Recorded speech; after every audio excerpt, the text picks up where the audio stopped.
Thank you, Senator Murray. These things occur to me listening to what was said today.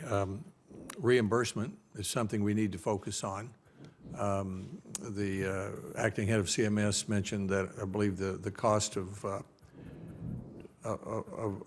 reimbursing for hepatitis C grew from a few $100 million last year to $6 billion. A great success, a cure, but that's a lot of money.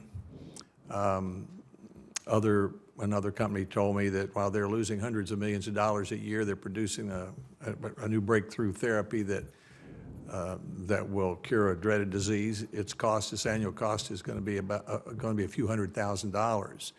So these are things we want to do, but we have a lot of tough choices coming up as we think about reimbursement in the future.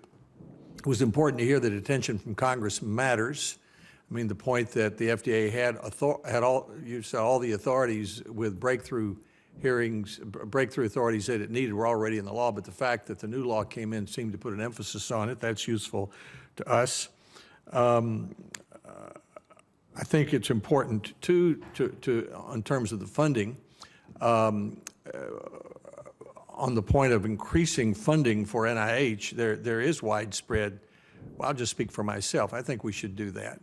But I think it'd be poor management not to pay attention to the national academies saying that of the $24 billion we spend in extramural research, mostly at research universities every year, 42% of it goes for administrative costs. I mean, if we can get that down to 32%, I mean, that's $2 or $3 billion more dollars. That's real money that we're already appropriating. And I hope we can work together to also do that while we're talking about increasing the total amount. And then it's inescapable that if we're looking at our budget, the side of the budget that has to do with military spending, cancer research, NIH, is about level funding over the next 10 years, more or less. The side that has to do with mandatory entitlement spending goes up 86% over the next 10 years, yet Democrats and Republicans are wary of doing anything about this.